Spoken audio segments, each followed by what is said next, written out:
Atacan görmərəm. Ata sənin qadan alım, dərdin canıma. Məhəbbətin sənin ata, daşıb qanıma. Tellər və qurban olum, mənim üçün ağardır. Dünya mənim istəsənin, ömrü vapardır. Səni heç kəs ürəkdəki dərdin bilənməz. Kimsə bilənə gəmlisən, daha heç gülənməz. Həşt olanım gecə gündüz, atacan başıma. Həm olan təşki sənin, gəmli göz yaşı var. Ata sən tac başıma eylərəm, sən olmasan dünyan neylərər. Canım atam, gözümün nursan, heç kəsi mən sən qədər sevmərəm. Ata sən tac başıma eylərəm, bir tükümü dünyaya vermərəm. Canım atam, gözümün nursan, heç kəsi mən sən qədər sevmərəm.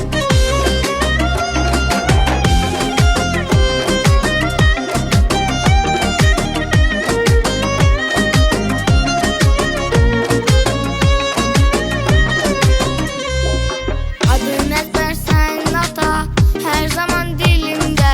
Ömrü sənə pay ederdim, olsaydı elimdə.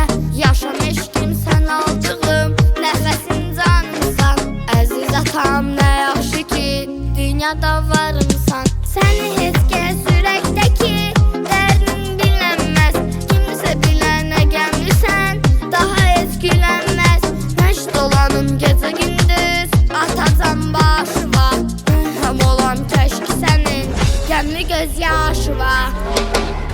Ata sən tac başıma eylərəm, sən olmasan dünyan neylərər. Canım atam, gözümün nursan, heç kəsi mən sən qədər sevmərəm. Ata sən tac başıma eylərəm, bir tükümü dünyaya vermərəm. Canım atam, gözümün nursan, heç kəsi mən sən qədər sevmərəm.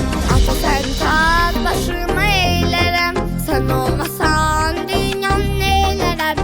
Canım atam, gözümün nursan, heç kəsi mən sən qədər sevmərəm. Ata sən tac başıma eylərəm.